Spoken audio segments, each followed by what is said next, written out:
اے اللہ ہماری مدد کر اور کوئی رہنما بھیج دے۔ وہ آئیں گے اور دجال کو قتل کریں گے، وہ آئیں گے اور دنیا میں عدل قائم کریں گے، وہ آئیں گے اور صلیب توڑیں گے، کیونکہ صلیب ایک جھوٹ کی علامت ہے جسے وہ خود رد کریں گے۔ میں اللہ کا بندہ ہوں، اس نے مجھے کتاب دی اور نبی بنایا۔ 4000 سپاہی، رات کا اندھیرا اور ایک گھر جسے چاروں طرف سے گھیر لیا گیا تھا۔ یہ کوئی عام گرفتاری نہیں تھی، یہ ایک سوچا سمجھا منصوبہ تھا۔ یہودی سرداروں اور رومی حکمرانوں نے مل کر فیصلہ کیا تھا کہ آج رات عیسیٰ ابن مریم علیہ السلام کو ختم کر دیا جائے گا، ہمیشہ کے لیے۔ مگر اس رات جو ہوا وہ انسانی تاریخ کا سب سے بڑا الہی معجزہ تھا، اور ابھی تک اس حقیقت سے پوری دنیا لا علم ہے۔ تو سوال یہ ہے، سولی پر لٹک کر تڑپنے والا اصل میں کون تھا، اور حضرت عیسیٰ علیہ السلام گئے کہاں؟ اللہ نے انہیں زندہ آسمان پر کیوں اٹھایا؟ اور سب سے بڑا سوال، وہ آج بھی زندہ ہیں تو واپس کب آئیں گے؟ یورشلم، بیت المقدس، وہ شہر جہاں انبیاء کی صدائیں گونجتی تھیں، جہاں عبادت کی خوشبو تھی، جہاں اللہ کے نام کا ذکر ہوتا تھا، اب اس شہر پر رومی جھنڈے لہرا رہے تھے۔ بنی اسرائیل غلام تھے، مگر صرف جسمانی غلامی نہیں، روحانی انتشار بھی تھا۔ علماء یہود نے دین کو اپنی ذاتی دکان بنا لیا تھا۔ فریسی اور احبار یعنی مذہبی پیشوا عوام پر بوجھ ڈالتے تھے، مگر خود اس پر عمل نہیں کرتے تھے۔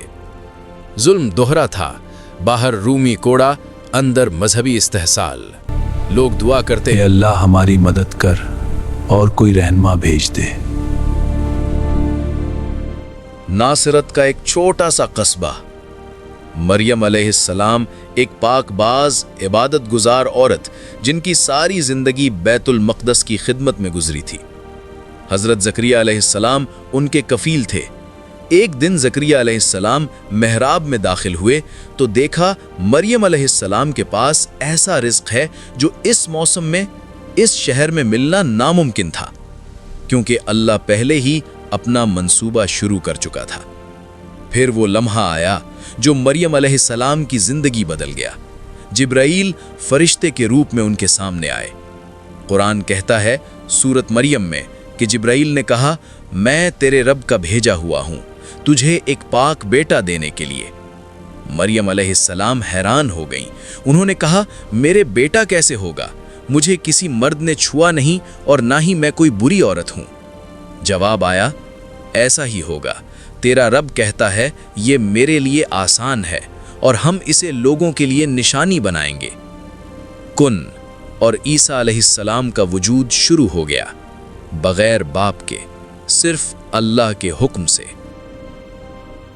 جب مریم کے ہاں بچے کی ولادت ہوئی اور وہ لوگوں کے سامنے آئیں تو الزام لگنے لگے۔ بنی اسرائیل کے لوگ کہنے لگے، تو نے بہت بڑی بات کی، تیرا باپ کوئی برا آدمی نہیں تھا، تیری ماں بھی پاک تھی، یہ کہاں سے آیا؟ مریم علیہ السلام نے بچے کی طرف اشارہ کیا۔ لوگ بولے، ہم اس بچے سے کیا بات کریں گے جو ابھی گہوارے میں ہے؟ اور تب وہ ہوا جو کسی نے سوچا بھی نہیں تھا۔ عیسیٰ علیہ السلام نے گہوارے میں کلام کیا، نوزائیدہ بچہ، دودھ پیتا بچہ۔ میں اللہ کا بندہ ہوں، اس نے مجھے کتاب دی اور نبی بنایا۔ پوری بھیڑ خاموش ہو گئی۔ یہ پہلا معجزہ تھا، مگر صرف پہلا۔ جب حضرت عیسیٰ علیہ السلام بڑے ہوئے اور اپنی رسالت کا اعلان کیا تو اللہ نے انہیں ایسے معجزات دیے جو انسانی عقل کی حدود توڑ دیتے تھے۔ قرآن کی سورت آل عمران آیت نمبر 49 میں اللہ نے خود یہ معجزات بیان کیے ہیں۔ مٹی سے پرندے بنانا اور ان میں پھونک مار کر زندہ کر دینا، پیدائشی اندھوں کو بینائی دینا، کوڑھیوں کو شفا دینا اور مردوں کو زندہ کرنا، اللہ کے اذن سے۔ یاد رکھیں، یہ دور طبی علم کے عروج کا دور تھا۔ رومی ڈاکٹر، یونانی معالج سب اپنی عقل پر فخر کرتے تھے۔ اللہ نے عیسیٰ کو ان کی اپنی زبان میں جواب دیا، جو علم و طب نہیں کر سکتا، ایمان وہ کر دیتا ہے۔ لیکن جتنا نور پھیلا اتنی ہی سازش بھی پکتی رہی۔ حضرت عیسیٰ علیہ السلام کے ساتھ 12 حواری تھے، قریبی ساتھی، وفادار، مگر ان میں سے ایک تھا یہودا اسکریوتی۔ یہودی سردار پہلے سے پریشان تھے۔ عیسیٰ کی مقبولیت بڑھ رہی تھی، عوام ان کے پیچھے جا رہے تھے، مذہبی پیشواؤں کی دکان بند ہو رہی تھی۔ ایک دن انہوں نے یہودا کو بلایا۔ 30 چاندی کے سکے، بس اتنی قیمت تھی اللہ کے نبی کے ٹھکانے کی۔ یہودا نے سودا کر لیا، اور اس رات جب حضرت عیسیٰ اپنے حواریوں کے ساتھ ایک گھر میں موجود تھے، 4000 سپاہیوں نے اس گھر کو گھیر لیا۔ گرفتاری یقینی لگ رہی تھی، سولی یقینی لگ رہی تھی، مگر اللہ کا منصوبہ کچھ اور تھا۔ سورۃ النساء۔ اللہ نے فرمایا، اور وہ انہیں نہیں مار سکے، نہ سولی دے سکے، بلکہ ان کے لیے شبہ ڈال دیا گیا، اور جو اس بارے میں اختلاف کرتے ہیں وہ شک میں ہیں۔ اندر کوئی نہیں ہے، یہ گھر تو خالی ہے۔ انہیں کوئی یقینی علم نہیں، بلکہ اللہ نے انہیں اپنی طرف اٹھا لیا، اور اللہ غالب اور حکمت والا ہے۔ یہ اللہ کا اعلان ہے، واضح، قطعی، بے لاغ۔ مگر اس رات اصل میں ہوا کیا؟